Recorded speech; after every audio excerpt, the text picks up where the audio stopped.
Sinais dos tempos. Então, amados, a gente não vai fazer uma análise muito aprofundada dos tempos que nós vivemos hoje, porque muitas coisas têm acontecido, os irmãos estão observando aí o cenário mundial.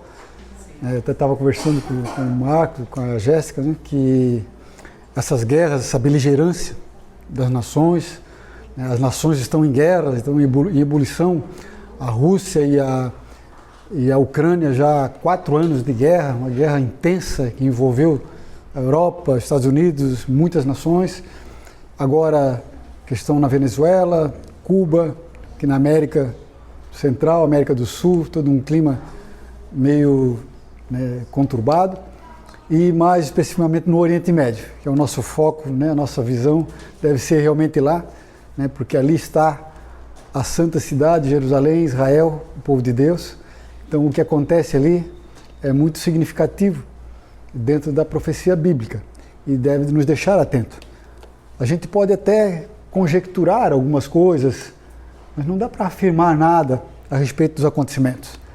Eu vejo muitas pessoas falando em o anticristo. Eles falaram que Donald Trump é o anticristo, Elon Musk é o anticristo. O que eu vejo que são todas pessoas que estão contribuindo significativamente realmente para esse reino, para esse processo de implantação de um reino global.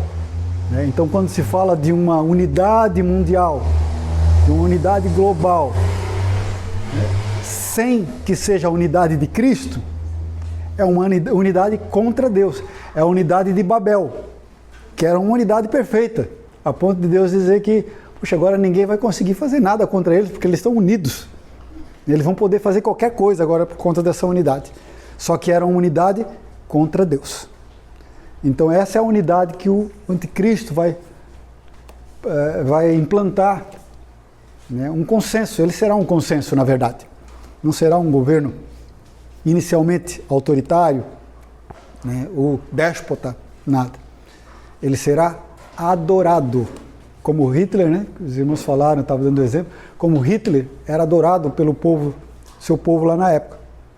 O povo adorava ele, idolatrava ele, a ponto de dar sua vida por ele. Então, e o anticristo será muito mais persuasivo, certamente, que Hitler, certamente. Então, amados, quando falamos em sinais dos tempos, nós vamos trazer alguns acontecimentos, algumas profecias bíblicas que apontam para esses tempos e que devem nos deixar alerta, para nós ficarmos com os sentidos espirituais mais atentos e alerta. E principalmente, irmãos, quando se estuda escatologia, além de nós sermos fortalecidos na fé, fortalecermos a nossa esperança, nós nos protegemos contra as doutrinas falsas, contra as especulações que levam a uma adoração idólatra. Quando nós conhecemos a verdade, nós estamos imunes ao engano e ao erro. Por isso é importante conhecer a palavra. A partir dela, analisar alguma coisa aqui fora, no cenário mundial, e não o contrário. A gente, claro, traz as coisas, acontecimentos, mas a luz da palavra de Deus tenta encaixar naquilo que nós vemos escrito. Então, amados, quando Jesus falou desse tema que nós estamos falando aqui, os fariseus e os saduceus chegaram para ele e pediram para ele um sinal, né? E aí Jesus disse assim para eles: olha, vocês são hipócritas. Vocês, quando está um tempo, quando você vê o céu vermelho, vocês dizem que vai dar um tempo bom. Quando vocês dizem que vai dar um tempo mau. Então, hipócritas, vocês sabeis discernir a face do céu e não discernis os sinais dos tempos. Ele estava falando dos sinais dos tempos que estavam se cumprindo com a presença dele. Ele era o Messias de Israel, que estava se apresentando para a nação. E eles que eram a liderança política e religiosa da nação, não o reconheciam. Não perceberam os sinais dos tempos que apontavam para ele. Não só as obras deles, mas os acontecimentos em volta. E a própria profecia de Daniel, que nós falamos agora há pouco, Eles sabiam que era a chegada do Messias, naquele tempo deles. Eles sabiam disso. Mas foram chamados por Jesus de hipócritas porque não reconheceram esses sinais dos tempos. Tá virado de novo. Enfim, quando nós falamos do arrebatamento da igreja e do final dos tempos, a Bíblia ela é enfática em nos falar que esse sinal, que isso acontecerá de uma forma inesperada. Isso trata de um conceito dentro do arrebatamento, que é a iminência do arrebatamento. O arrebatamento não precisa que nada aconteça para que ele ocorra. Ele não precisa de nenhuma profecia que se cumpra para que ele ocorra.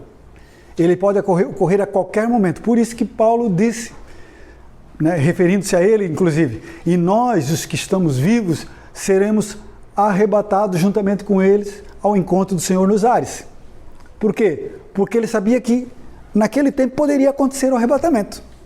Não precisava de nenhum sinal outro para que acontecesse o arrebatamento. E que o arrebatamento e também os outros sinais escatológicos, eles virão de uma forma inesperada, como um ladrão de noite. O ladrão de noite ele vem sem que alguém espere. Porque se alguém esperar, ele vai se prevenir e não vai permitir que a sua casa seja invadida. E quando Jesus fala então dos sinais dos tempos, ele começa sempre com um chamado para a vigilância. Vigiar, uma vigilância espiritual. E comparado a uma vigilância real, um vigia, ele monta a guarda, às vezes numa propriedade, num forte, num quartel, numa região, ele fica acordado naquele tempo para impedir que alguém invada, que alguém entre e tudo mais. Então está com os sentidos todos alerta. Mas quando fala de vigilância espiritual, nós temos momentos que nós vamos estar dormindo, estar descansando, mas o nosso coração, ele está focado em Cristo e na sua vinda. Os nossos olhos voltados para aquilo que está acontecendo em nossa volta, para não sermos pegos de surpresa. Por quê, irmãos? Porque ele faz então esse chamado para vigiar. Mateus 24, vigiai, pois, porque não sabeis a que hora há de vir o vosso Senhor.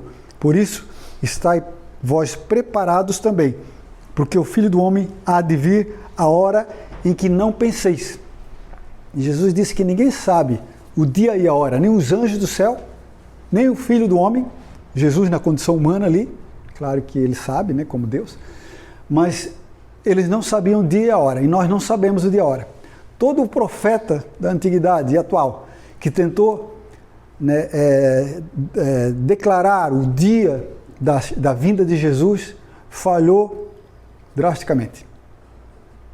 Errou muito feio. Teve os profetas que erraram uma vez, tentaram de novo, erraram de novo, e aí caiu num descrédito total, né? Então, nós não podemos, irmãos. Se alguém dizer, Jesus vem dia tal, ou data tal, não creia. Não creia porque não será assim. Tá? Nós não sabemos e não podemos fechar com essa data.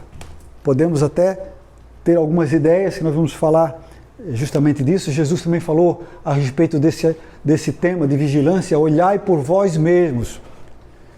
Né? Não aconteça que os vossos corações se carreguem de glutonarias, embriaguez e dos cuidados dessa vida.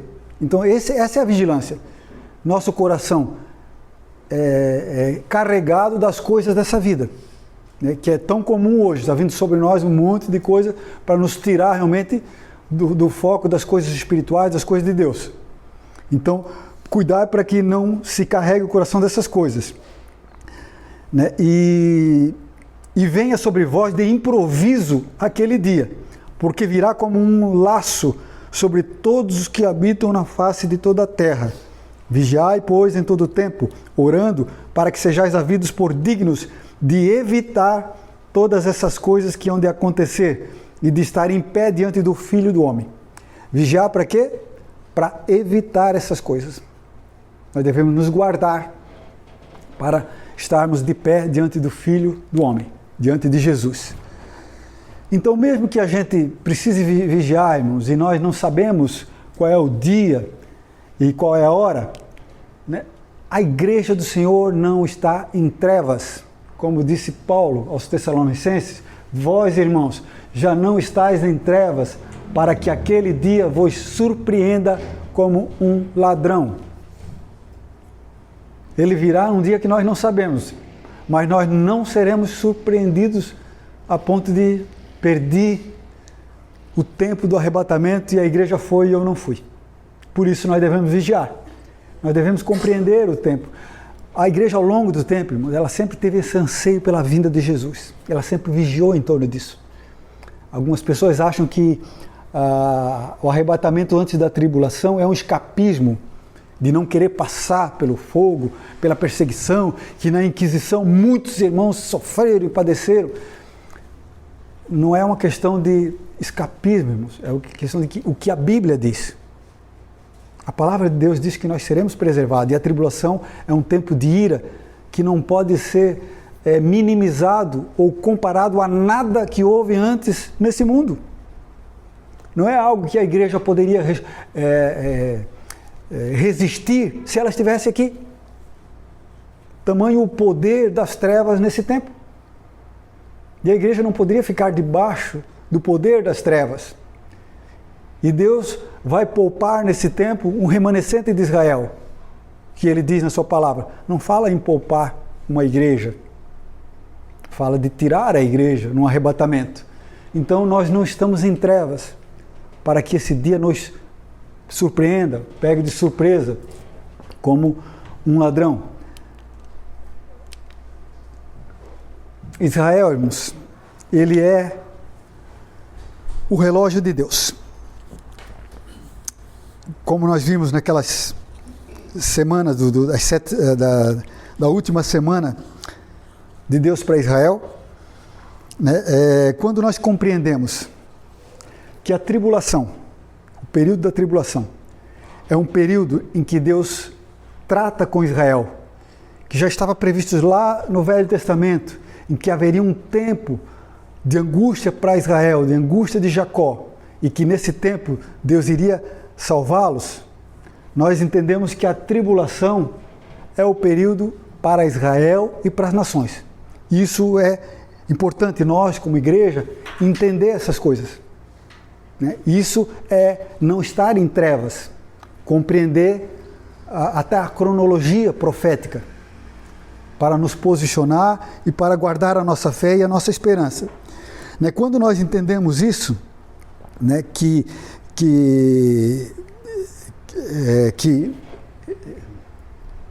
que a tribulação é para Israel, nós, olha só, ainda antes de dar continuidade, quando Jesus falou sobre esse final dos tempos, o capítulo 24 de Mateus, ele é uma sequência muito interessante também, que infelizmente a gente não pôde fazer um estudo específico do capítulo 24. É uma sequência importante trazida por Jesus a respeito do final dos tempos. Mas ele fala assim a respeito de Israel: aprendei, pois, esta parábola. Depois de falar de todos os acontecimentos terríveis, ele diz: aprendei, pois, essa parábola da figueira. Quando já os seus ramos se tornam tenros e brotam folhas, sabei que está próximo o verão. Assim também está próximo a vinda do Filho do Homem. Ele dá essa sequência. Então, a figueira, irmãos, é uma figura de Israel em todo o contexto bíblico. Israel é comparado à figueira, que é uma das árvores mais resistentes e longeva, também tem muitos anos, ela sobrevive. Israel é comparado a uma figueira. Ele é comparado também à videira em alguns momentos, mas figueira é uma figura de Israel. E diz que vocês têm que aprender essa parábola da figueira. Quando os ramos estão tenros e brotam folhas, saber que está próximo o verão. Por que nós precisamos entender de Israel como figueira e os ramos brotando? Até a profecia bíblica, irmãos, ela está ligada a um lugar e a um povo. Vocês olhar, buscar na Bíblia, no Velho Testamento e também Novo Testamento também, a profecia de escatologia do futuro, do final dos tempos, ela está ligada a um lugar que é Jerusalém, a santa cidade, e a um povo que é Israel. Então nós devemos olhar para a figueira, para compreender o sinal dos tempos. Então o que acontece em Israel, irmãos, é importantíssimo para a igreja. Nós precisamos orar por Israel. A Bíblia nos orienta a orar por Israel. Não que Israel seja santo e perfeito, ela é uma nação também secular e tudo mais, mas Deus tem um propósito para Israel e um plano para ele, e a Bíblia diz que nós devemos orar pela paz em Jerusalém e pelo povo de Israel. Deus mandou orar. Olha só, esse aqui é um mapa, deixa eu ver se tem algumas setinhas. Em torno de Israel, nós temos o Líbano, nós temos a Síria que está vivendo uma guerra civil, que eles destituíram o presidente anterior, Bashar al-Assad, e virou uma disputa por poder de grupos e facções. O cristianismo passou a ser mais perseguido agora, não que o outro era uma boa pessoa, era um tirano também, mas ele pelo menos impedia os grupos religiosos de se combater contra os cristãos. O Líbano está sob o domínio de um grupo terrorista que é o Hezbollah e vive em constante, atualmente estão em batalhas com Israel, que começou a invadir inclusive o Líbano. Antes era só na fronteira, mas agora Israel está bombardeando o Líbano, porque quem está controlando o Líbano é um grupo terrorista. No sul nós temos o Egito, que tem uma certa paz com Israel. Ali naquele cantinho, no Mediterrâneo, a faixa de Gaza, que vocês ouviram falar tanto da guerra, que foi Israel tomou aquele lugar, eles estão num processo de estabelecer uma região com outro governo ali, foi eliminado ali a ameaça do grupo terrorista Hamas. E no outro lado a Jordânia, a Jordânia que ela ocupa inclusive, deixa eu ver se tem mais alguma coisa, ali Jerusalém, aquele pontinho vermelho é onde está o templo, e toda aquela região em volta de Jerusalém, aliás, pontinho vermelho é Jerusalém, a região em volta é a Cisjordânia, que pertence à Jordânia, e Jerusalém pertence a Israel, a cidade velha inclusive, só que quem administra o templo e o monte do templo, onde tem lá a cúpula dourada e a mesquita Al-Aqsa, é a Jordânia, no acordo que Israel fez para que a Jordânia administre, porque aquele lugar é sagrado para o Islã, que tem um templo e uma mesquita e o Domo da Rocha, que é deles, e é sagrado para o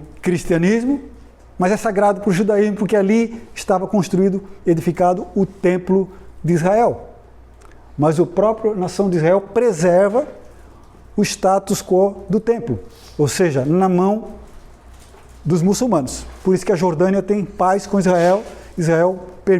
O governo de Israel permite que a Jordânia controle o monte do templo. A administração, não a segurança. Segurança é Israel. Quando dá conflitos e ameaça terrorista, Israel fecha o acesso até para os muçulmanos, para o monte do templo. Certo? Mas a administração dele pertence à Jordânia no acordo que fez. Israel está naquele trecho amarelo ali, que irmãos, aquilo não dá menos que... É mínimo aquela região. Toda essa região foi prometida por Deus a Israel. Toda a região da Jordânia, aquela região do Líbano, a Síria, tudo aquilo foi prometido para Israel, para Abraão. Isso um dia vai se cumprir, porque Deus disse que seria assim. Nem nos reinos de Davi e Salomão, que foram os mais amplos da nação de Israel, aquelas fronteiras prometidas por Deus a Abraão se cumpriram. Ela se cumprirá no reino milenar, em que Cristo, judeu, filho de Davi, governará no trono de Davi. Ali, irmãos, Tel Aviv, aquele pontinho vermelho. O centro comercial e até político, todas as embaixadas do mundo, à exceção da americana, de Honduras, eu creio, Acho que a Argentina ia mudar para Jerusalém também. O Brasil tentou, mas não conseguiu com o governo anterior. Israel, o governo de Israel está sediado em Jerusalém. As embaixadas estão todas em Tel Aviv porque o mundo não reconhece plenamente Jerusalém como sendo de Israel. Vejam só. Isso é muito absurdo, né? Jerusalém não pertencer a Israel. Irmãos, ainda sobre esse contexto histórico, deixa eu ver aqui.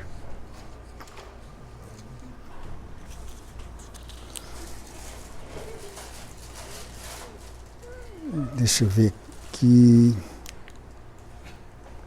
Pontinho vermelho ali, ó. Agora ampliando um pouquinho o mapa, né? O pontinho vermelho que vocês estão vendo ali é Israel. Amarelo, aliás. Israel. Olha só que coisa mínima. Amarelo? É o amarelo. O vermelho é Cisjordânia. Não, o amarelo que eu tô vendo. Não, é o Iraque. Vocês não estão vendo aquele grandão. É aquele É que o mapa está... Irmãos, olha só. Olha só. Olha só. Observe o mapa. Israel é o amarelo, ele tá? Certo?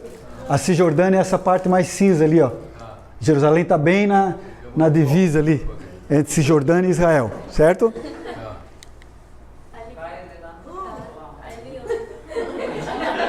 É pequeno.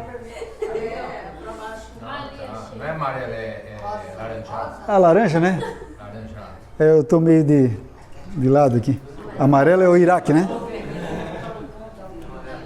Olha só, irmãos. A região ali é mínima, né?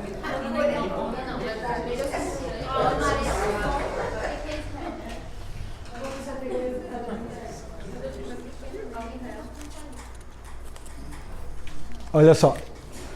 O Irã, o eterno não, mas a antiga Pérsia, inimigo de Israel, que estão travando uma batalha ali feroz, né, com os Estados Unidos e apoio de Israel. A distância entre Irã e Israel não fazem fronteiras, entre eles está o Iraque, está a Jordânia, no outro lado a Síria.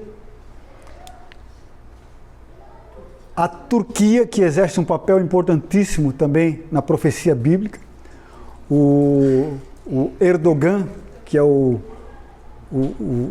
presidente de lá, que já está não sei quantos mil anos, né? Ele quer reviver o antigo Império Otomano, um califado, né, que dominou aquela região por 400 anos.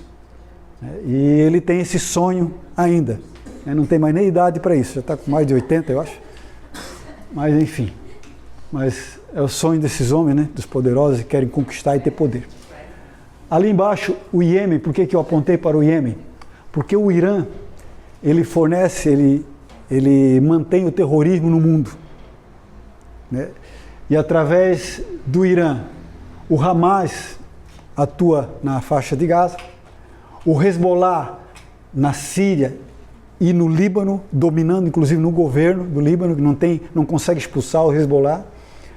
E o Irã fornece também armamento e terrorismo e financia o terrorismo no Iêmen. Iêmen, né, abaixo, no sul do Iêmen, o grupo terrorista, os Houthis, eles constantemente ficam lançando mísseis contra Israel. Olha só a distância. Mas eles conseguem acertar Israel? Consegue. Acertar não, porque daí tem o escudo de ferro, mas eles fazem constantemente. O Iêmen, então, no sul pelo menos, não o norte, que é o governo oficial, mas no sul é dominado por esse grupo terrorista. O Irã apoia esse grupo. Ali naquele ponto é o Estreito de Hormuz, que está essa batalha que vocês estão ouvindo falar agora. O Estreito de Hormuz, o Irã diz que pertence a ele. É um estreito até amplo, mas o canal onde passa o navio é bem específico, bem no centro. Não é tudo aquilo que está ali. É um canal por onde só pode passar um navio por vez, mas passa por ali, irmãos, passa 30% do petróleo do mundo. É muita coisa, porque vem não só o petróleo do Irã, mas também vem deixa eu ver se tem, não, é aqui mesmo. mas também vem o petróleo do Kuwait, do Catar e outras dos Emirados Árabes, que dali a Dubai, né? Os Emirados Árabes Unidos, que vem tudo por lá. Aqui a Arábia Saudita, ela fez um gasoduto, um duto de petróleo, como é que se chama? Oleoduto, né? Que vai daqui até o Mar Vermelho. E ele já conseguiu, pelo menos parte desse petróleo eles conseguem vir por lá. Por isso que por aqui passa 30%, porque parte ainda passa por aqui. Então, quando Irã começou a ameaçar os navios aqui, ele não, como é que ele bloqueia? Ele disse, se passar nós destruímos. O pessoa que é proprietário dos navios, as empresas, tem medo, vão perder o navio. Então acabam não passando por lá. O preço do petróleo sobe. Isso tudo tem interesse nisso aí. Aí os americanos resolveram fechar o Golfo, aqui fora. Porque eles estavam deixando passar só os navios deles, o da China, aliado, e outros parceiros. Os outros eles fecharam. Aí os americanos fecharam para todos eles, inclusive do Irã. E aí vai ter essa contenda para resolver se vão liberar, se não vão, como é que vai ficar essa guerra. Para os irmãos entenderem. Esse é o Oriente Médio, irmãos, onde é o contexto da profecia bíblica. É importantíssimo, né, entender o que está acontecendo lá, na geopolítica e tudo mais, essas movimentações. Está acontecendo uma reacomodação do poder político, do poder militar no mundo. Né? Está havendo uma mudança muito drástica, muito rápida. Né? Muito rápida. A tecnologia está proporcionando, né, algo assim assustador com relação a essa acomodação também. As guerras não são mais corpo a corpo, são guerras com drones. Nós vemos aí, só drones. Os robôs já estão sendo produzidos aos milhares aí, para batalhar no lugar dos seres humanos. Por que nós mostramos esse mapa ali, irmãos? Porque Jesus virá para Israel, não para a igreja. A igreja nós já vimos, né, qual é a situação. Então, quando nós falamos em sinal dos tempos, para o arrebatamento, nós não precisamos de nenhum sinal dos tempos. Nós não precisamos de nenhuma profecia se cumprir. Mas quando nós entendemos que o arrebatamento, que as profecias relativas à tribulação, ao anticristo, à assinatura de um acordo de paz, tudo isso, para acontecer, elas vão se acomodando até acontecerem, nós entendendo que essas coisas estão próximas, nós entendemos e vemos que o arrebatamento está mais próximo ainda.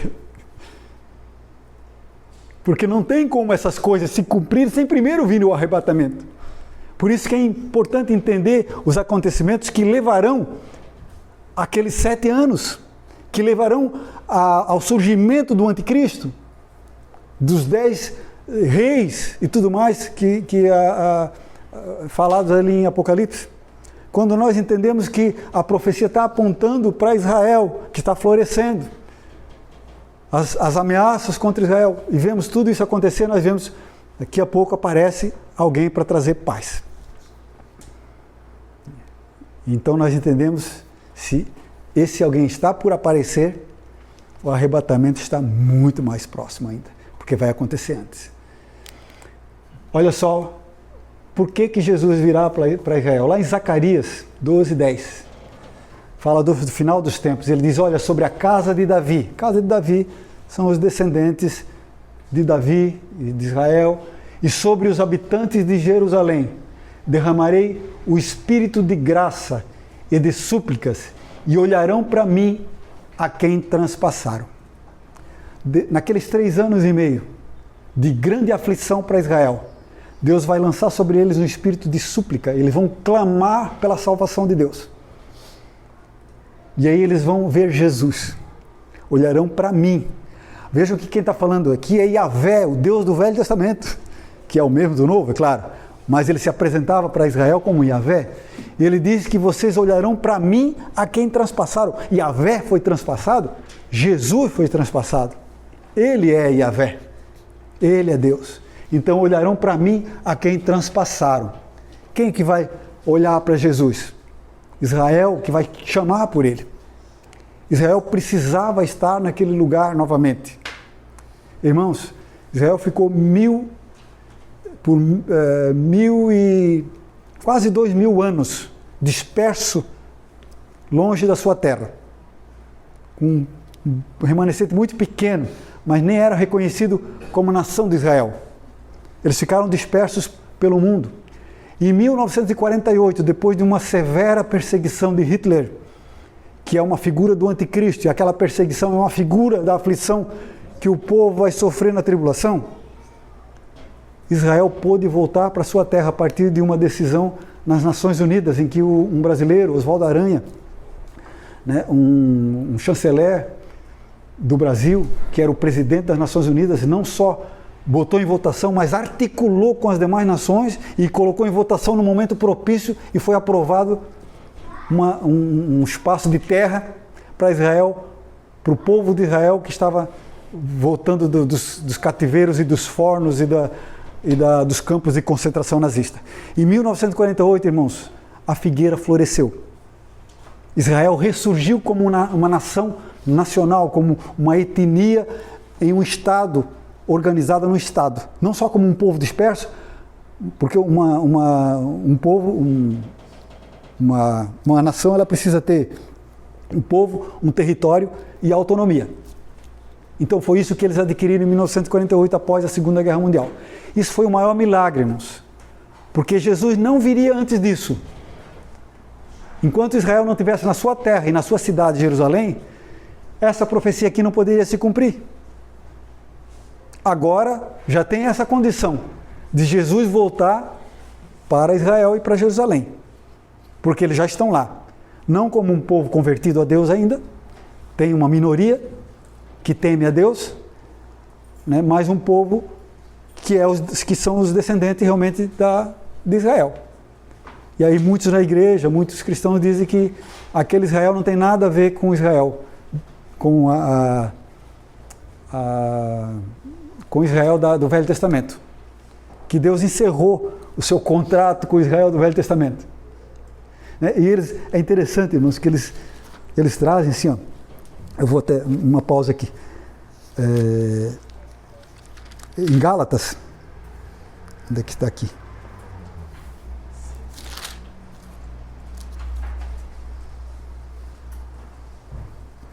Em Gálatas, no livro de Gálatas, no capítulo 6, tá?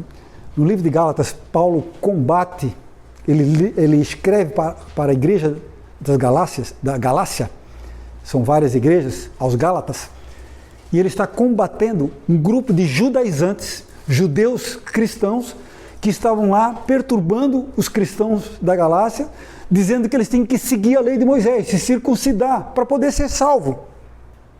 E eles não podiam receber a Jesus pela fé somente ser salvos, eles tinham que ser judaizados primeiro. Então eram os judaizantes, era uma heresia, uma seita que estava invadindo a igreja, e Paulo combatia isso ferozmente.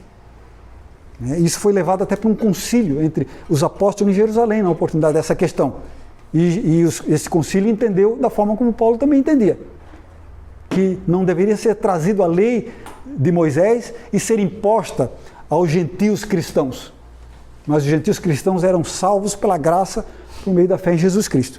E aqui no capítulo 6, Paulo, depois de falar exaustivamente a respeito desse aspecto, dessa salvação pela graça, ele diz no versículo 15, porque em Cristo Jesus nem a circuncisão, nem a incircuncisão tem alguma virtude, mas o ser nova criatura. Então não importa se é judeu ou se é gentil, não importa, porque não existe virtude na circuncisão, mas o que importa é ser uma nova criatura, é a fé em Jesus Cristo. E aí ele conclui dizendo assim, ó, e a todos quantos andarem conforme esta regra, paz e misericórdia, sobre eles e sobre o Israel de Deus. Aí eles dizem que esse Israel de Deus é a igreja. Uma distorção, né, muito desonesta da palavra de Deus. Porque se você ler todo esse contexto aqui, a todos quanto andarem conforme essa regra, paz e misericórdia. A eles, aos cristãos que entendem isso, e sobre o Israel de Deus. Aos judaizantes que também são salvos. O Israel de Deus é o Israel de Deus nacional, étnico, e não a igreja. Então, esse Israel de Deus não é a igreja. Isso aqui é uma distorção da palavra de Deus. Tá? Então, veja só, Jesus virá em Jerusalém e colocará os seus pés no Monte das Oliveiras, porque eu ajuntarei todas as nações para a peleja contra Jerusalém, e naquele dia estarão os seus pés sobre o Monte das Oliveiras. A Bíblia diz que ele virá e eles vão ver aquele a quem transpassaram e prantearão e chorarão, arrependidos, reconhecendo Jesus como seu Messias que eles rejeitaram. E ele colocará os pés no Monte das Oliveiras. Foi onde ele ascendeu aos céus. Depois daqueles 40 dias que ele ficou em terra com os discípulos, ressurreto, ele ascendeu aos céus nesse mesmo local. E o Monte das Oliveiras será fendido, haverá um cataclisma, um terremoto em Jerusalém que vai mudar a geografia do terreno, e haverá uma abertura, um grande vale se formará a partir dessa abertura, e a água do Jordão, e virão águas desse vale, né, do trono de Deus, da presença de Deus, que entrarão no Jordão, e essas águas seguirão até o Mar Morto, e o Mar Morto se transformará, terá vida novamente, né? Será peixe em abundância no Mar Morto. Isso são profecias de Ezequiel, que fala desse aspecto. Então Jesus virá para aquele local, para o povo de Israel, que precisava estar lá para ele voltar. Por isso eles estão lá de novo. E ninguém vai arrancar eles de lá. Vocês entendem, irmãos? Então veja só. Um fato importante que nós podemos atentar é essa profecia aqui. Já ouviram falar? Não? Tá certo. Irmãos, o livro de Ezequiel, ele tem muitas profecias. E ele fala de uma batalha que não aconteceu naqueles tempos, e que não aconteceu ainda até os nossos dias, e que elas remetem ao final dos tempos. Eu não trouxe todos os versículos, que eu não quis cansar os irmãos, né, com relação a isso, mas ali tem um resumo desses versículos, em que o Senhor fala com Ezequiel, profeta que ele estava lá no cativeiro babilônico, e ele diz assim: olha, filho do homem, dirige o teu rosto contra Gog, terra de Magog. Eis que sou contra ti, ó Gog, príncipe e chefe de Meseque, e Tubal, persas, etíopes e os de Put, Gomer e todas as suas tropas, a casa de Togarma, do extremo norte, e todas as suas tropas, muitos povos contigo. Prepara-te e dispõe-te, tu e todas as multidões do teu povo, que se reuniram a ti, e serve-lhes de guarda. Irmãos, essa batalha aqui é uma batalha épica, né? Uma batalha terrível, em que haverá uma grande mortandade. As pessoas especulam atualmente muito sobre isso, muitos cristãos têm falado sobre isso, mas nós podemos, por conta dessa profecia, nós podemos perceber algumas movimentações na geopolítica que estão conduzindo para a reunião desses povos. Uma preparação para isso. Mas é importante nós vermos ali em Ezequiel que quando Deus diz para ele: olha, profetiza, eis que eu sou contra ti, o próprio Deus vai trazer eles para combater contra Israel em um dado momento da história. Quem são esses povos? Um pouquinho mais ampliado agora o mapa. Não sei se conseguem ver bem, mas eu vou sinalizar ali com algumas setas. Vamos ver o que é que nós vamos descobrir aqui. Estão vendo Israel? Já localizaram? Deixa eu ver se Vamos ver Israel. Está lá Israel. Consegui, botei Israel primeiro. Deixa eu ver aqui. Realmente está pequenininho aqui. Tem que ver aqui. É aquilo lá mesmo.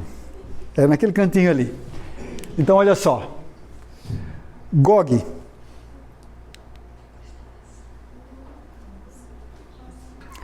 Quando Ezequiel fala a respeito de Gog,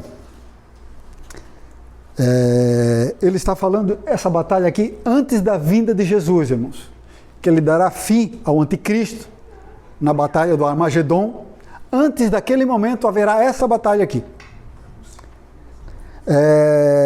E nessa batalha o próprio Deus vai trazer, né,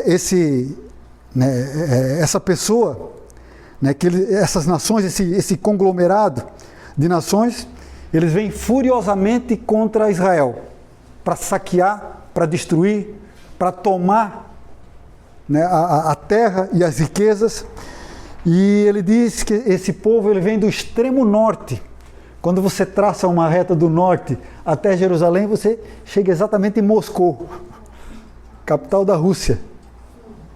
Tá? E ele fala, o chefe de Gog, Gog é Rosh, que numa tradução livre, digamos assim, seria a Rússia. Então, a Rússia é que lidera este grupo de nações. E diz ali no final que muito povo contigo, né? E que... Deixa eu voltar ali um pouquinho, né, no versículo. E serve-lhes de guarda. Quem é que garante, né, e dá poder para o Irã, para a Turquia, para a Síria? O que é acoberta eles ali contra Israel? Rocha. Então veja só, Israel novamente, Gog, você encontra a Rússia, Meseque, Tubal, Gomer e Togarma, Turquia, do norte também, Magog, as regiões do leste, do leste europeu, no sul da Rússia, regiões que se desvincularam da antiga União Soviética. Ali entra a Croácia, Azerbaijão, a Armênia, tem outra nação ali menor ali. Oi? A Geórgia. São as nações que virão sob o comando, sob a liderança da Rússia. A Pérsia, o Irã, que mudou para a Pérsia em 1930 e pouco, e depois, com a Revolução Islâmica, foi em 78, né? Que caiu o antigo rei e o domínio caiu o Shah Reza Pahlavi, né? E assumiu os Ayatollah Khomeini, antigamente, agora esse que morreu era o Ayatollah Khamenei. E agora o filho dele diz que vai assumir, mas ninguém sabe onde é que ele está. Diz que ele está meio em coma, porque ele foi atingido num dos ataques também. Então a Pérsia, Cush também que está junto, é o Sudão, um país extremamente hostil a Israel, muçulmano também. Put é a Líbia, também muçulmana. Esse é o conglomerado de nações, irmãos, que Deus vai trazer pelo norte e ali na região onde Napoleão também lutou, né? No norte de Israel, eles vão entrar nesse embate. E haverá ali um grande livramento de Deus, porque Deus está trazendo eles para fazer juízo contra eles. Como eu disse, não se sabe ao certo quando será essa batalha. Provavelmente ela ocorrerá no período da tribulação. Né? É bem possível, irmãos, que depois do acordo de paz feito com o anticristo, porque se ele vai fazer um acordo de paz, como é que vai ter uma guerra contra Israel? Não é? Então, depois do acordo de paz contra o anticristo, essas nações vão se rebelar contra o anticristo, inclusive. Essa é uma possibilidade, tá? Nós não podemos afirmar que será assim. É uma possibilidade, que elas se reuniriam contra a autoridade do anticristo e viriam para batalhar contra Israel, e ali Deus opera um livramento, com terremotos, com fogo do céu, e eles vão se destruir a si mesmo. Há uma possibilidade do anticristo estar envolvido na defesa, e nesse momento é que ele possa ser ferido na guerra e ser morto, para então ele ter a falsa ressurreição. Essa possibilidade. É uma batalha que então poderia ser localizada mais ou menos no meio do período da tribulação, 3 anos e meio mais ou menos. Mas é algo que está por acontecer ainda. Então, quando nós vemos a animosidade dessas nações aqui, vejam bem, Rússia, principalmente, Rússia, Turquia e Irã, são as mais poderosas hoje, liderando esse conglomerado contra a nação de Israel.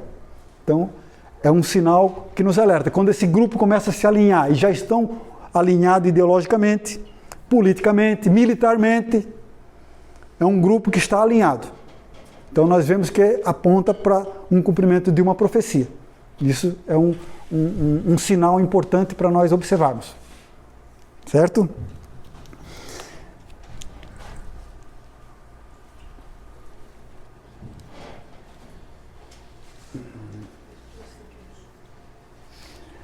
Paulo falou então que o mistério da justiça, nós já vimos isso aqui anteriormente, né? Ele já opera. Só um que o resiste até que do meio seja retirado. Até que haja o arrebatamento, como nós falamos, então será revelado o iníquo. O anticristo vai se revelar. Não nessa condição de iníquo. Ele vem de uma forma diferente. Ele vem como um articulador, como um político, como um homem carismático, com habilidade e muito acima dos diplomatas que estão tentando fazer paz. Ali naquele lugar que parece que nunca vai haver paz. E não vai haver enquanto Jesus não voltar mesmo, né? Então, ele firmará aliança com muitos por 1 semana. Então, é o começo da tribulação. Quando ele estabelecer uma aliança, incluindo Israel, mas na metade dessa semana ele fará cessar o sacrifício e a oblação, então começará a segunda parte do período da tribulação, que vai trazer toda aquela... de novo. Então, a manifestação do anticristo, que virá depois do arrebatamento, e o acordo de paz, que revela realmente, essa decreta quem é o anticristo. Antes disso, é só especulação e possibilidades até. E a igreja pode ficar atenta também quanto a isso, essas movimentações. Mas nós não saberemos com certeza porque esse acordo de paz dá início à tribulação e a igreja será arrebatada antes da tribulação. Não presenciaremos esse acordo de paz. Bem porque ele é falso, né? Nem fizemos questão de presenciar, né? Então, irmãos, esse acordo de paz, ele possivelmente, envolve a construção do 3º templo de Israel. O que acontece? Quando Davi quis construir o templo, mas não pôde, o filho dele, Salomão, construiu o templo. O templo em Jerusalém, numa região lá onde Abraão já tinha chamado para sacrificar Isaac, no Monte Moriá, em Jerusalém. Ali, Salomão construiu o templo, e esse templo foi destruído no ano 606. 606 não. 500 e pouco. 586. Oi? 586. 586. 606 foi a primeira invasão babilônica, mas a destruição do templo foi 576. Então, o templo foi destruído. Depois, quando o Império Persa assumiu o controle mundial, autorizou Neemias foi lá e reconstruiu o templo, um templo singelo, pequenininho, que nem se comparava, pobre, digamos assim, comparado com a riqueza que era o templo de Salomão, que nem se comparava ao de Salomão, mas era o templo, e já sem a Arca da Aliança, porque a Arca da Aliança, ela desapareceu depois da invasão babilônica que destruiu o templo. E esse templo permaneceu, e na época de Herodes o Grande, que foi o rei da Judéia, que era edomeu, mas governava sobre os judeus, ele promoveu uma reforma naquele 2º templo, que era o templo que Jesus entrou. esse templo já era mais grandioso, em tamanho, assim, não tanto em riqueza, mas em tamanho tinha riqueza também. Já era um templo ampliado, mas ainda era o segundo templo, que foi destruído no ano 70 pelo general Tito, que depois se tornou o imperador romano. Totalmente destruído. O que ficou lá em Jerusalém, irmãos, porque o templo ele foi construído em cima de uma plataforma de pedra gigantesca, e o templo era construído em cima. Ele foi destruído. Aquela plataforma ficou juntamente com um muro, que é o Muro das Lamentações, o Muro de Arrimo, para não desmoronar tudo. Ali em cima foi construído o domo da rocha, aquela cúpula dourada, que não é uma mesquita, mas pertence ao Islã. E no lado, ao Aqsa, a mesquita de Maomé, de onde eles dizem que Maomé foi transportado, né, espiritualmente por um cavalo alado, e uma tradição do Islã e tudo mais, e se tornou Jerusalém também uma cidade sagrada. Então, os judeus sonham com a reconstrução do templo, mas eles sabem que eles não vão reconstruir o templo. Para os judeus, quem vai reconstruir o templo é o Messias, quando ele vier. Aquele que eles rejeitaram e crucificaram. Ele reconstruirá o templo. E isso é uma verdade, haverá um templo no milênio, que Jesus mesmo vai edificar. Haverá o templo do milênio. Só que a Bíblia diz que o anticristo se assentará no templo de Deus, querendo se passar por Deus e ser adorado como Deus. Então haverá um templo nesse meio tempo, que nós, dentro da igreja, a gente diz que é o templo do anticristo. Por quê? Porque vai ser profanado pelo anticristo. Na verdade, vai ser um templo judeu também, mas que deve, possivelmente, estar incluído nessa aliança que haverá com Israel. Os irmãos podem ligar o ar-condicionado lá atrás, se estiver quente, tá? Por favor, não se acalorem. Liga lá, Davi, por favor. Está quente? Está quente, sim. Liga lá, o Liba deixou o pessoal no calor aí. Eles que pediram para desligar? Irmãos, então vejam só. Vejam só. Esse templo, ele seria construído num tempo bem recorde, mas hoje em dia tem engenharia para isso, tecnologia para isso, isso é o de menos. Né? O que existe hoje, irmãos? Hoje existe, isso é bom para o nosso conhecimento também, em Israel, uma instituição chamada Instituto do Templo. Não é um órgão do governo, é uma entidade civil, tipo uma ONG. Né? Eles fazem o quê, irmãos? Eles se preparam para a construção desse templo. Então esse Instituto do Templo,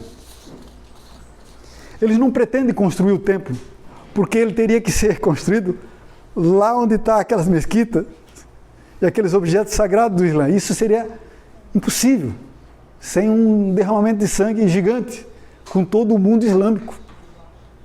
Se sem Israel fazer isso, já há terrorismo contra a nação de Israel, que querem eliminar eles do mapa, imagina Israel profanando o templo deles. Israel não vai fazer isso, o governo de Israel não faz isso, e ele protege, inclusive, a religião muçulmana islâmica no monte do templo. Israel protege e dá garantias para eles. Impede que os judeus sacrifiquem lá, porque eles sempre quiseram sacrificar, os judeus ortodoxos. Eles impedem que faça oração lá dentro. Israel impede, para proteger e para não dar conflitos. Então, Israel não tem interesse em construir esse templo. Por quê? Porque ele sabe que quem vai construir é o Messias quando ele vier. E ele vai estabelecer uma paz. E se viesse um falso Messias e conseguisse construir esse templo, será que ele seria o Messias de Israel? Jesus disse, olha, eu vim em nome do meu Pai, e vocês não me receberam. Outro virá em seu próprio nome, e a esse vocês vão receber. Eles serão enganados, irmãos. Talvez, então, há uma possibilidade da construção do templo estar envolvida nessa aliança. Então, esse Instituto do Templo, né, eles... o que eles fazem, irmãos? Então, são um grupo de... Nossa, está tudo trocado isso aqui. O qual se opõe, se levanta tudo que se chama Deus, se adora, de sorte que se assentará como Deus no templo de Deus, querendo parecer Deus. Aquilo que eu citei antes. Né? Por isso haverá um templo, né? Talvez promovido por ele mesmo. O Instituto do Templo, eles têm uma maquete lá em Jerusalém, que as pessoas visitam essa maquete, tamanho aqui acho que tem uns 2 metros por 2, acho, um pouco maior, né? Que como será esse templo que vai ser construído. E eles não têm somente a maquete, irmãos, eles construíram praticamente todos os utensílios do templo. Aquela menorá, aquela lâmpada de 7 pontas de ouro, ela está lá exposta para visitação. Eles fazem treinamento da linhagem sacerdotal para fazer sacrifícios novamente. Eles produziram, isso foi no ano passado, uma novilha vermelha, com pelo vermelho, lá nos Estados Unidos. E elas já estão em Israel, porque para a purificação do templo há a necessidade de ter uma novilha vermelha para seguir a Torá, em que ela vai ser sacrificada para fazer a água da purificação, com as cinzas dessa novilha. Então veja que tem toda uma movimentação recente, né, de um instituto promovendo as obras relativas a um futuro templo de Israel.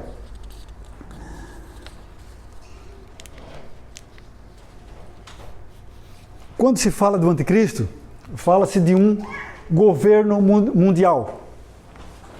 E aí nós devemos também observar algumas profecias. Quando Daniel, o anjo fala com Daniel e traz revelações escatológicas para ele, ele fala de alguns animais que representam os reinos da Babilônia, da Pérsia, da Grécia, e o 4º reino. Daniel estava vivendo no tempo do reino da Pérsia. E ali ele já recebe profecia a respeito do reino da Grécia, que esse reino seria dividido por 4, que são os 4 generais do maior imperador, que era Alexandre o Grande. E que depois desse reino viria um outro, que esse outro era o 4º animal. Ele será o 4º reino na terra, o qual será diferente de todos os reinos, e devorará toda a terra, e a pisará aos pés, e fará em pedaços. Então fala de um reino, de um reino mundial, porque ele vai devorar toda a terra, de um governo mundial, né, que terá controle absoluto sobre toda a terra. E os 10 chifres que viste, ele viu na cabeça daquele animal, que era o 4º reino, 10 chifres.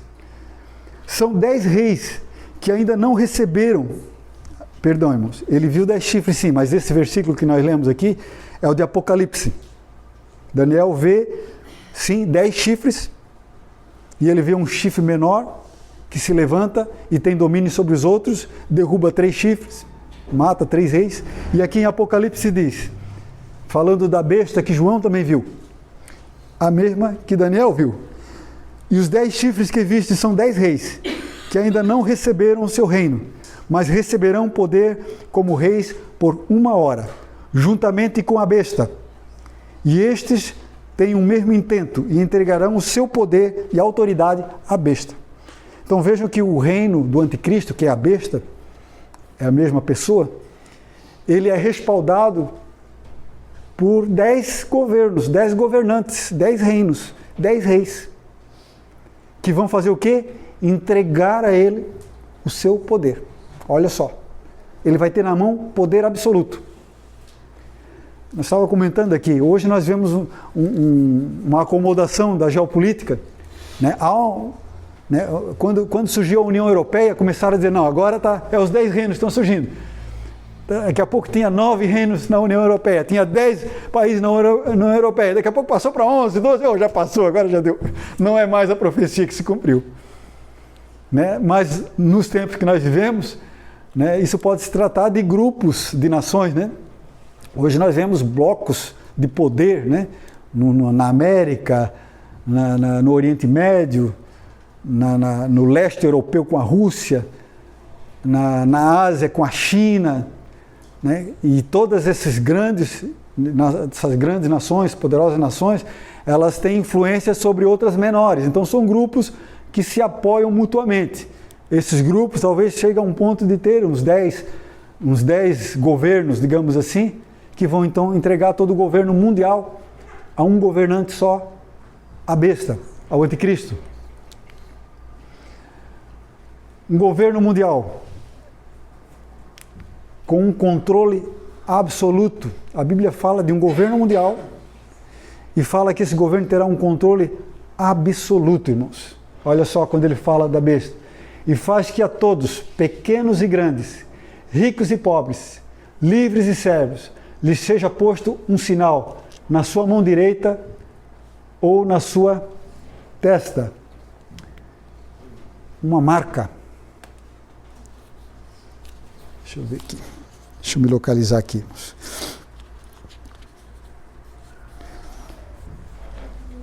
Então existe muita especulação, irmãos, sobre esse sinal. Há uns tempos, bem pouco tempo atrás, ele fala do número 666, né, que é o número do nome da besta. Então achava que o sinal era o número 666. Daqui a pouco, quando chegou o código de barras, disse, não, o sinal é o código de barras. Agora é o QR Code e tudo mais.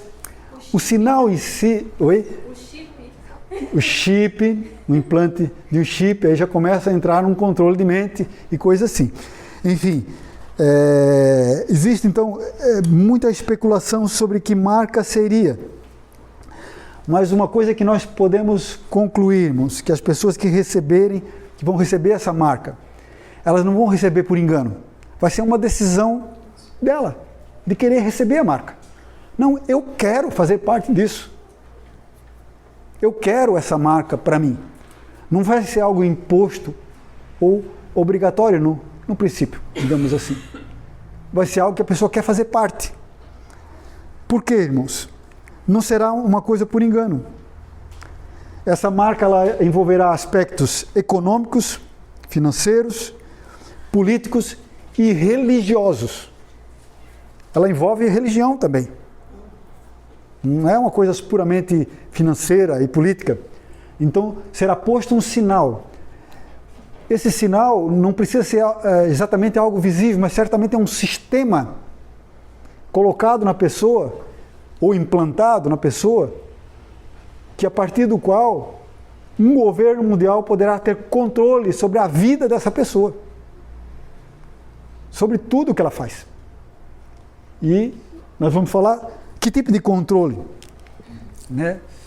Governo mundial, e toda a terra se maravilhou. Um controle religioso, né? E toda a terra se maravilhou após a besta. Quem é semelhante à besta? Quem poderá batalhar contra ela? Depois que ela for ferida de morte e que ressuscitar pelo poder das trevas, na verdade não é mais ele que está ali, aquele homem, o anticristo, mas é o próprio Satanás. Toda a terra vai ficar maravilhada com o poder da besta e vai dizer, não, ninguém poderá contra ela. Ela é o próprio Deus. Eles vão se maravilhar após a besta, vão segui-la. E foi-lhe concedido que desse espírito à imagem. A besta ela vai ter um braço religioso, que é o falso profeta. E esse falso profeta vai fazer sinais e milagres falsos. E ele vai dizer para que faça uma imagem da besta que foi-lhe concedido, que foi ferida a espada, né? Foi-lhe concedido que desse espírito à imagem da besta, para que também a imagem da besta falasse e fizesse que fossem mortos todos os que não adorassem a imagem da besta. Veja só como esse controle tem relação com uma adoração, com uma religião. Não é algo só de controle financeiro. Quando nós vamos lá para Daniel fez, Nabucodonosor fez uma estátua e obrigou todo mundo a adorar a estátua. E os 3 jovens de Israel se negaram. E eles foram lançados na fornalha de fogo, né? E aí eles sobreviveram pela mão de Deus. Uma figura de Israel, né, que não se dobrou ao anticristo. Então, a marca da besta.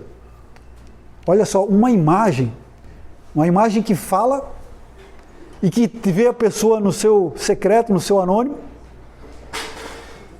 e vê que a pessoa não está adorando ao anticristo e tem poder para matá-la. Né? Esses hologramas hoje, essas imagens virtuais, né, que pode ser produzida né, muito facilmente. A internet permite que, né, antes se dizia que as paredes têm ouvidos, né?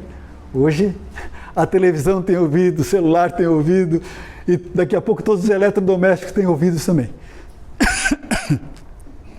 Então, haverá um controle para que as pessoas adorem a besta.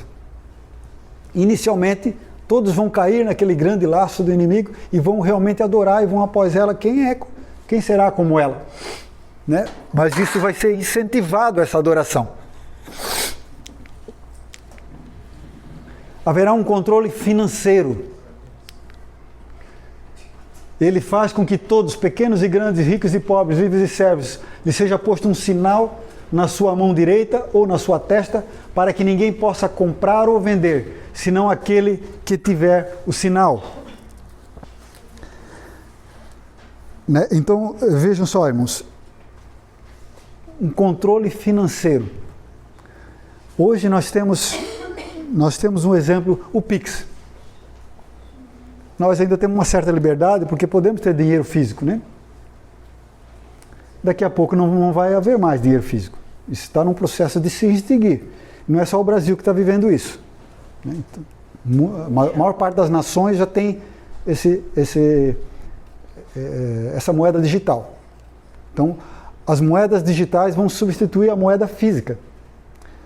Então, isso não é Bitcoin também. Bitcoin é uma coisa específica que não existe controle. Ninguém controla o Bitcoin. Agora, uma moeda digital, ela vai ser controlada pelos bancos centrais das nações. E no momento que o Banco Central controla a minha carteira financeira, ele controla o dinheiro que eu tenho.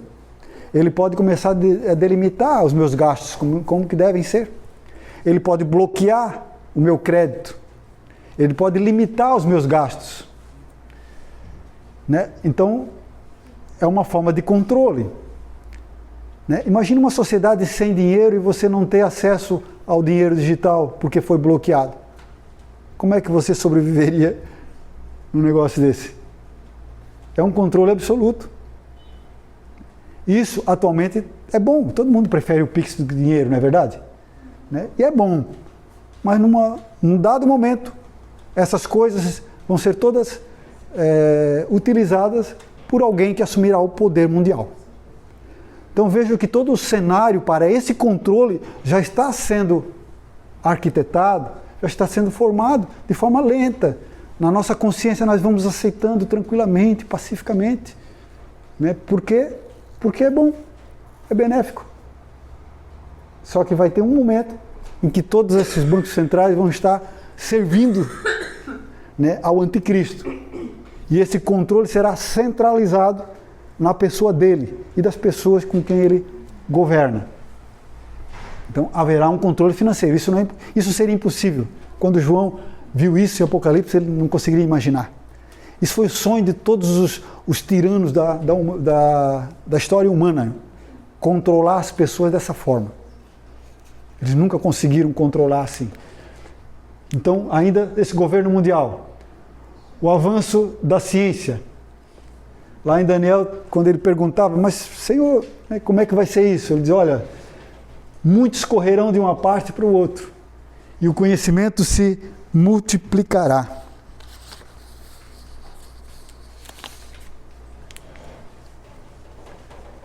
A marca da besta, ela será um selo de propriedade, como um selo de propriedade. Assim como nós fomos selados pelo Espírito de Deus, o anticristo também tem o seu selo, sua marca, para selar os seus. E eles serão, aqueles que se submeterem a esse selo, serão propriedades dele. E assim, irmãos, olha só, Apocalipse 14. Se alguém adorar a besta e a sua imagem e receber o sinal da sua testa, na sua testa ou na sua mão, também ele beberá do vinho da ira de Deus e será atormentado com fogo e enxofre. Isso é algo extremamente importante, isso que está aqui, para nós entendermos. Olha só, qualquer pessoa hoje, nessa dispensação que nós vivemos, que vier para Cristo, ele é recebido e é perdoado. Aquele que sinceramente vier para Cristo, pode ser o maior assassino. Ele vem para Cristo, ele é perdoado. Sempre há perdão, se houver arrependimento.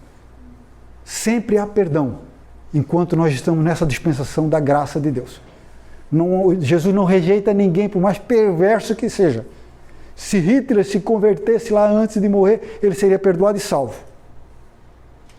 Não dá para nós acreditar, né? Mas a Bíblia diz isso. E certamente se ele se convertesse de fato. Ah, mas não foi de verdade. Mas Deus conhece o coração dele. Deus saberia se era verdade ou não. Então, só que quando a pessoa recebe o selo da besta, não há possibilidade mais de arrependimento. Isso é interessante, né? A pessoa foi selada pelo anticristo, acabou, a eternidade dela começa ali. Não há possibilidade de arrependimento com o selo, irmãos. Os irmãos sabem, deixa eu ver se é aqui. Eu vou ter que...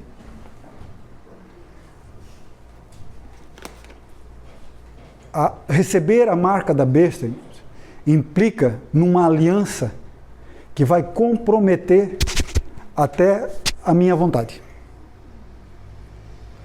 A ciência hoje ela está evoluindo de uma forma tão assustadora.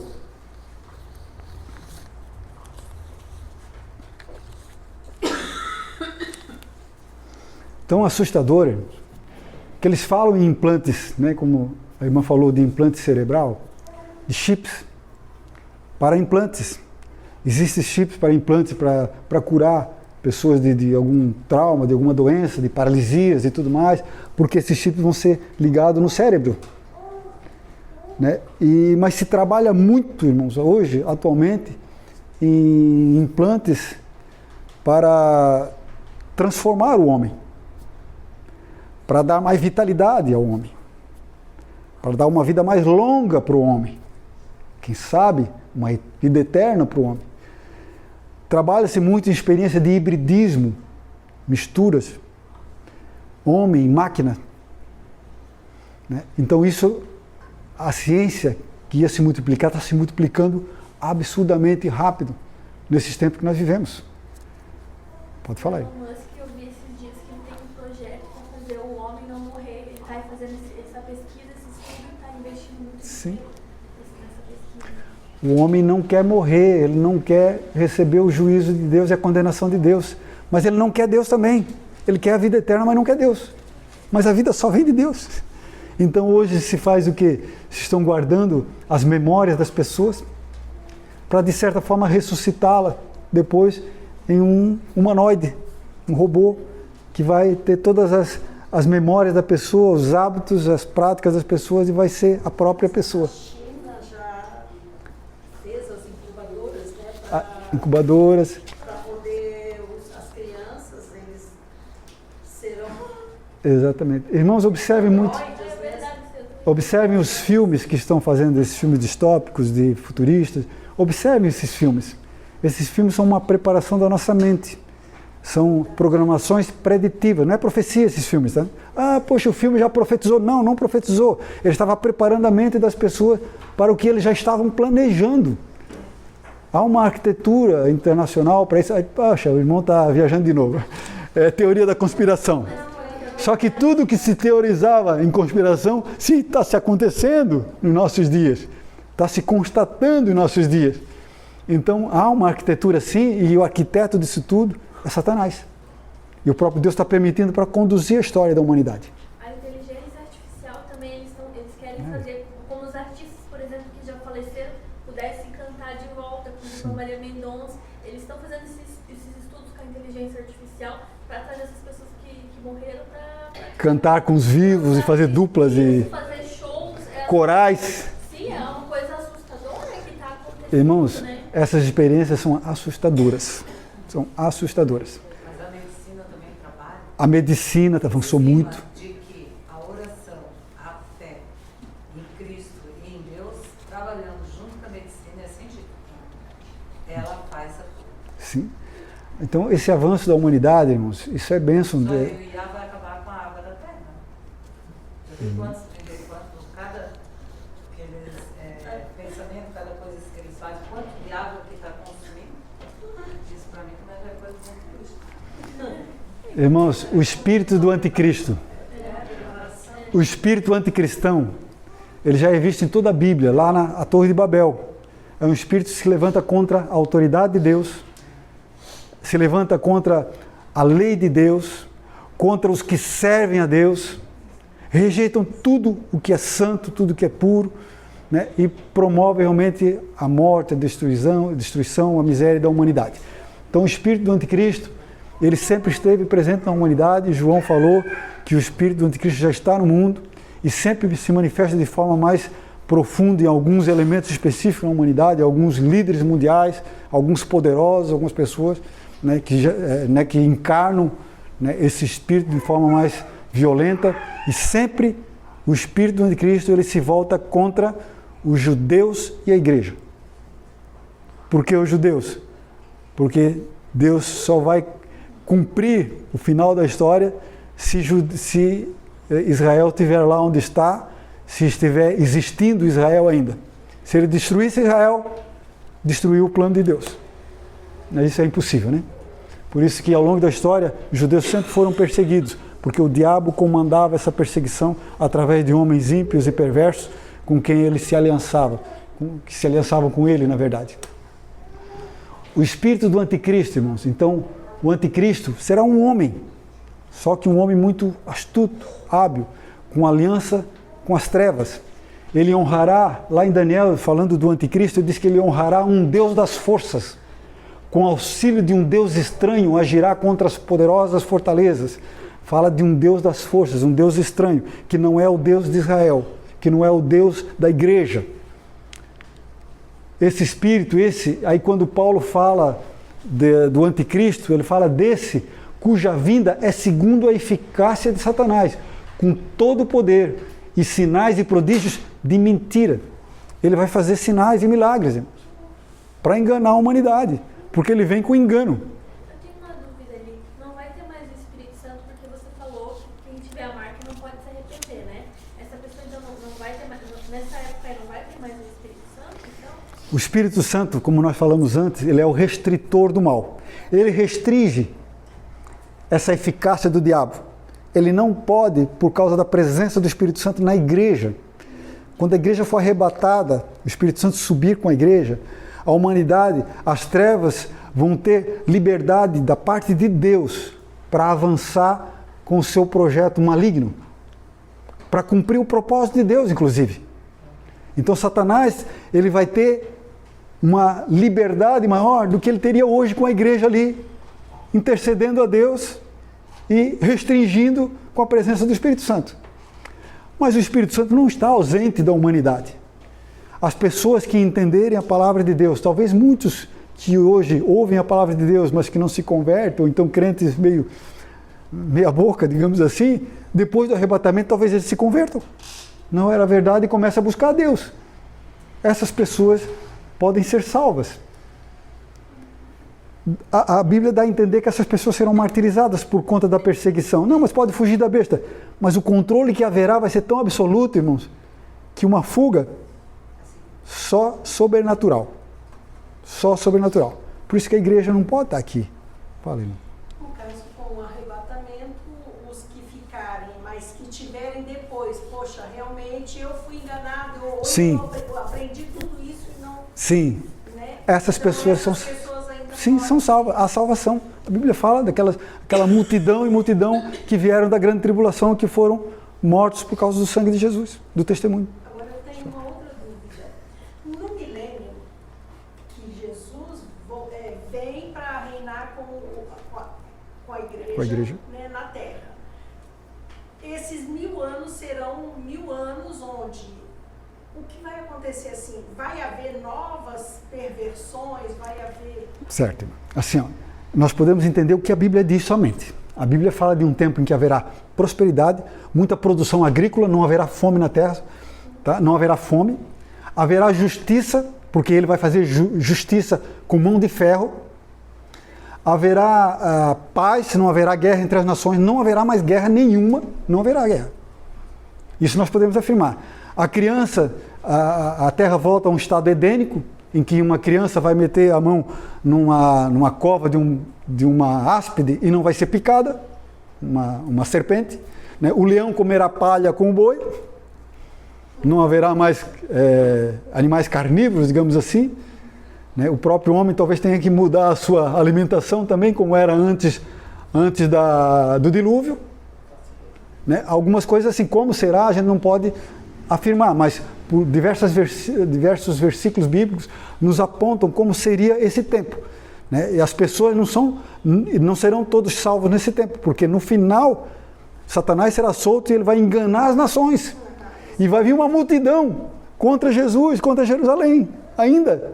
Vai começar tudo de novo.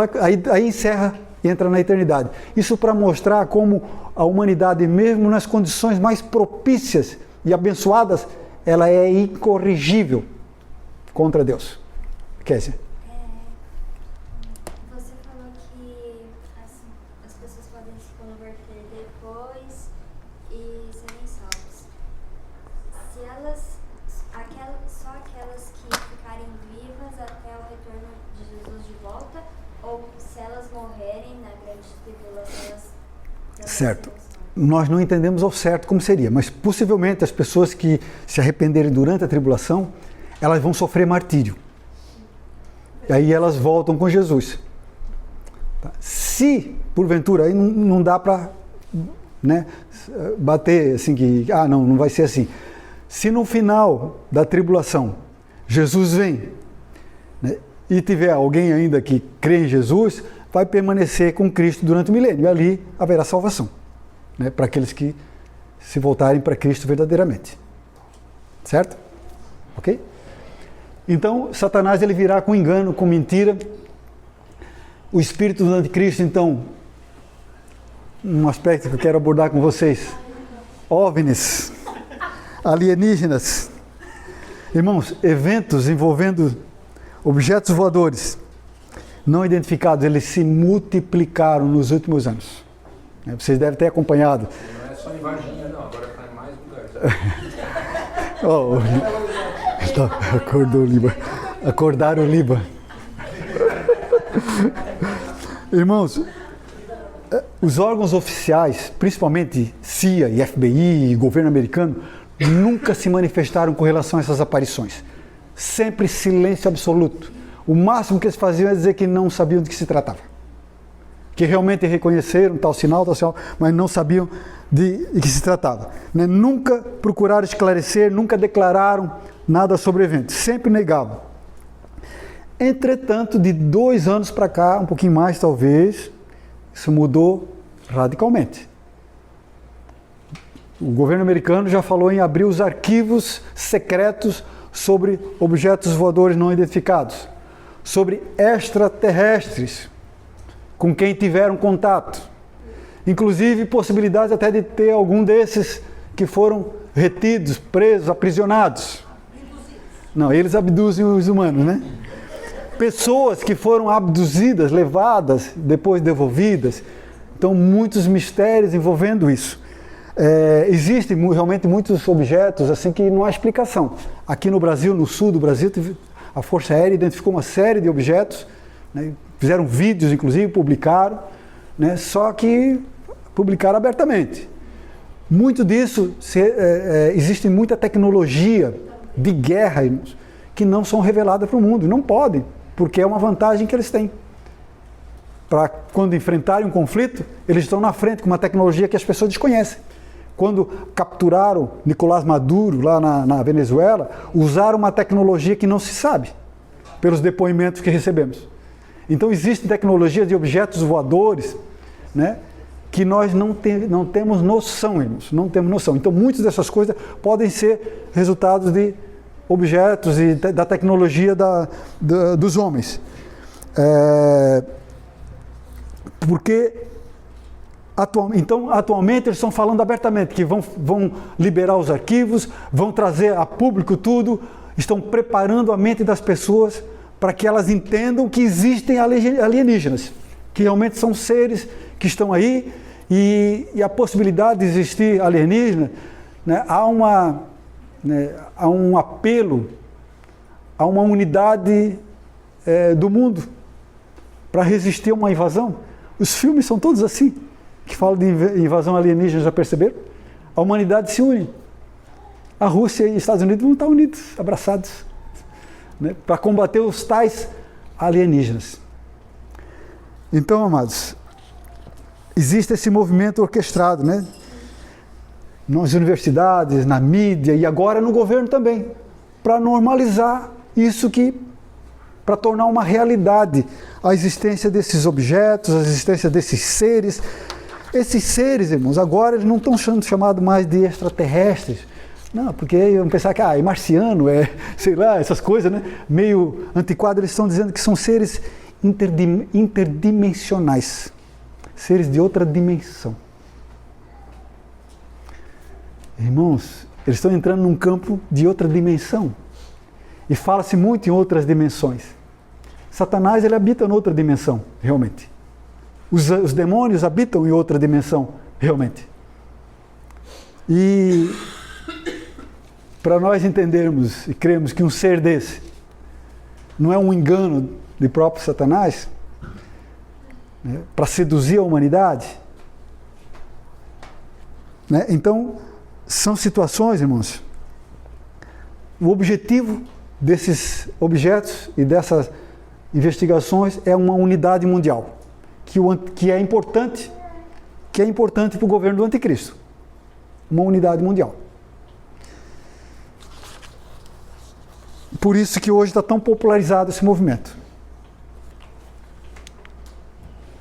Seres inteiros.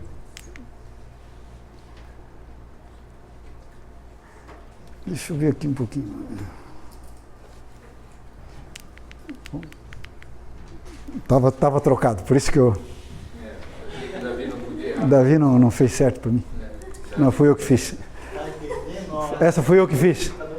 Irmãos, um títulozinho rápido aqui. Os irmãos veem que tem muito assunto, né? É muito complexo, irmão. Muita coisa para falar. Nós podíamos falar só sobre o livro do Apocalipse. Falar sobre o capítulo 24 de Mateus, que Jesus falando dos últimos tempos. O livro de Daniel. É muita coisa, irmãos. Muita coisa. Então, os irmãos, se quiserem se aprofundar, tem bom material aí nessa apostila para se debruçar. É um bom começo, irmãos, tá? Mas a gente também está à disposição. Protegendo de especulações. A Bíblia fala dos os primeiros juízos de Deus do Apocalipse. São os 7 selos. Nesses 7 selos, os 4 primeiros selos do Apocalipse são os 4 cavaleiros do Apocalipse. Já ouviram falar dos 4 cavaleiros? João estava lá naquela situação, vendo todo aquele ambiente no céu, aquela glória, aquele poder, e ali o anjo chama ele, né, e diz para ele: vem e veja. Né, e ele abre o primeiro selo. Havendo aberto o primeiro selo, olhei e eu vi 4 animais que diziam: vem e vê. E olhei um cavalo branco, que estava sentado sobre ele, tinha um arco que foi dado, uma coroa, que saiu vitorioso para vencer. Deixa eu ver aqui. Então o primeiro cavaleiro, né, ele tinha uma coroa e saiu para vencer. Esse primeiro cavaleiro, ele refere-se ao anticristo, que ele vem realmente para vencer. Não é Jesus, porque está num cavalo branco. Não. Ele vem para vencer.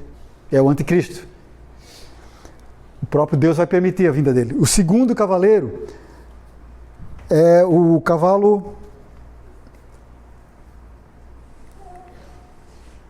vermelho.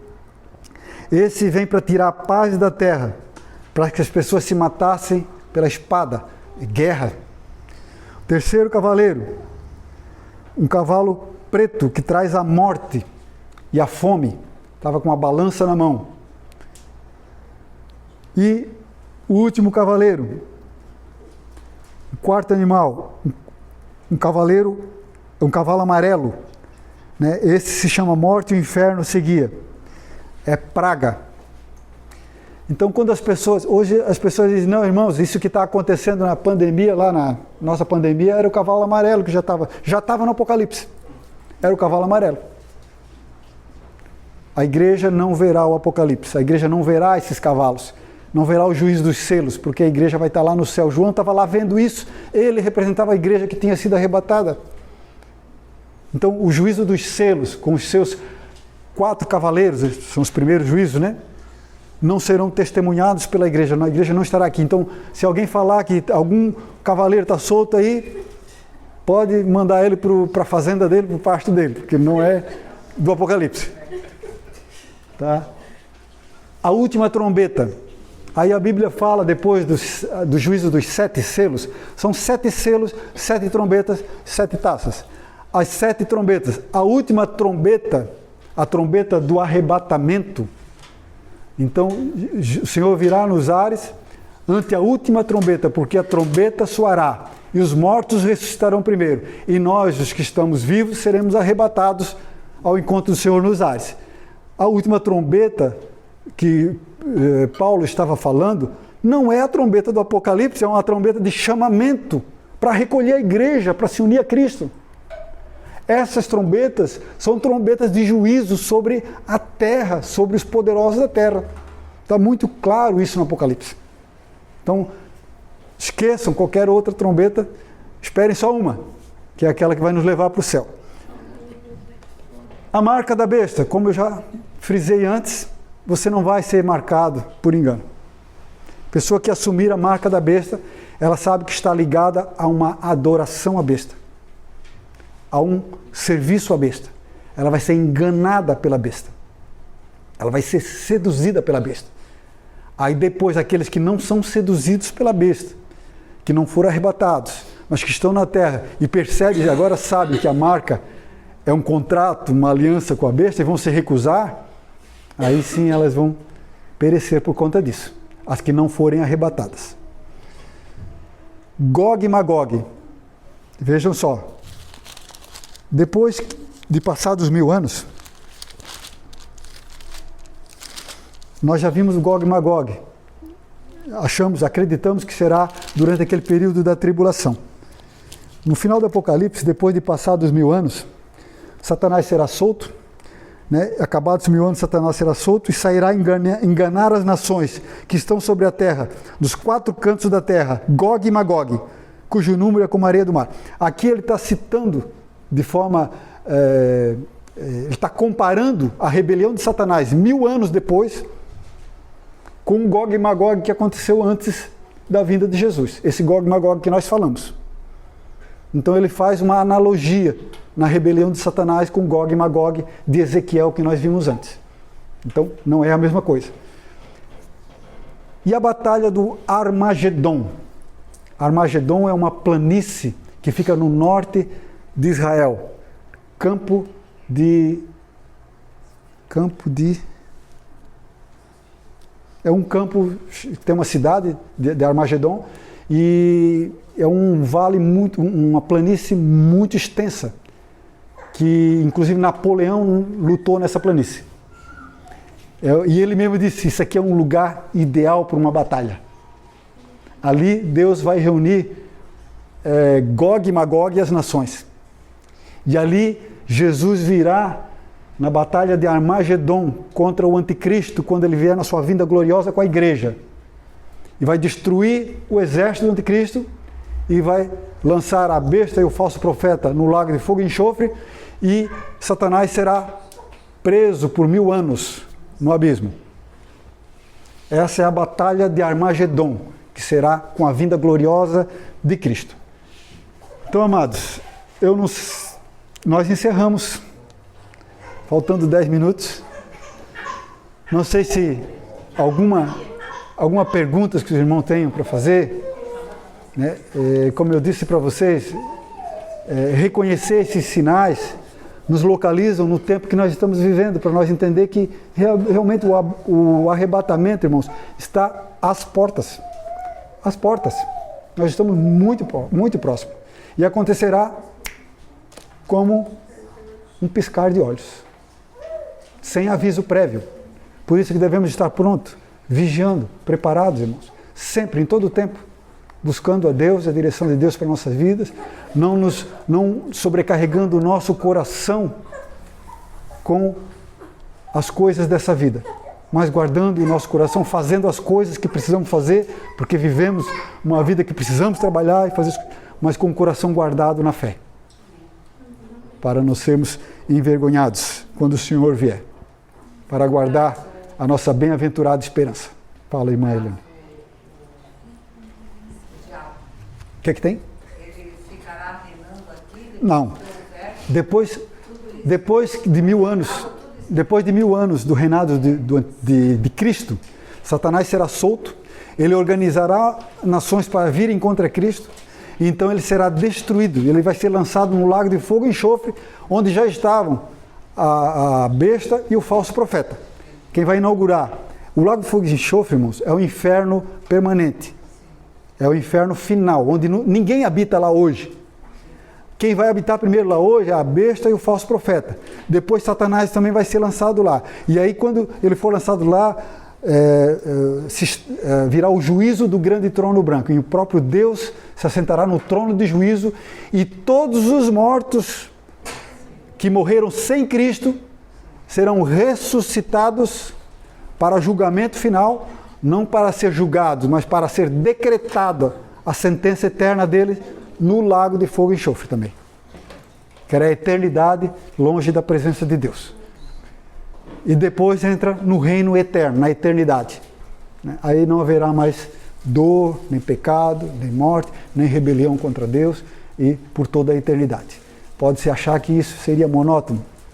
Irmãos, se nós vemos um mundo maravilhoso que Deus criou, tudo que Ele fez, a nova criação vai ser infinitamente melhor, maravilhosa, feliz, regozijante para todos nós por toda a eternidade. Nós podemos crer nisso. Tá bom, meus amados? Vamos orar, meu filho. Vem cá. Vamos orar. Glória a Deus. Pai, obrigado, Senhor. Obrigado, Senhor Deus. Estamos felizes por termos concluído, Deus, aquilo a que nos propomos, e fizemos isso, Senhor Deus, para o louvor da Tua glória, Senhor Deus, e pedimos mesmo que tudo que nós falamos, Senhor Deus, que o Senhor venha trazer aos nossos corações, Senhor Deus, uma meditação em cima disso, Senhor Deus, de pensar nessas coisas com coerência, com prudência, sem especulações, Senhor Deus, sem contendas, sem ira, Senhor Deus, mas que tudo isso seja para a unidade do corpo de Cristo, Senhor Deus, para, Senhor Deus, fortalecer a nossa fé, a nossa esperança, Senhor Deus, a nossa alegria em servir a um Deus como Tu és, que tem controle sobre toda a história humana, Senhor, que já decretou todas as coisas, Senhor. Oh Deus, e quando nós sabemos que Tu já decretaste todas as coisas até o final dos tempos, nós nos alegramos, Senhor Deus, porque, Senhor, nós precisamos apenas crer. Crer, Senhor Deus, e Te servir naquilo que o Senhor nos chama para operar. Querido Deus, abençoa a Tua igreja que respondeu ao chamado, Senhor Deus, de estar aqui conosco. Senhor Deus, que tem desejo de aprender, que o Senhor esteja trazendo a maturidade, o crescimento na fé, o fortalecimento na fé, na obra. Abençoa cada família, Deus, aqui representada, Deus. Cada lar, Senhor Deus, que o Senhor fortaleça a vida dos nossos irmãos e abençoe essa igreja, Senhor Deus, para que seja uma igreja evangelística, Senhor, uma igreja cheia do Teu Espírito, ó Deus, que proclame a verdade em amor, em santidade. Pai, por tudo Te damos graças, Senhor, continua conosco nessa noite, dá uma noite de repouso para os irmãos, renova suas forças, derrama do Teu Espírito e da Tua graça sobre a vida de cada um. Em nome de Jesus, Senhor. Amém. Amém, irmãos. Amém. Glória a Deus.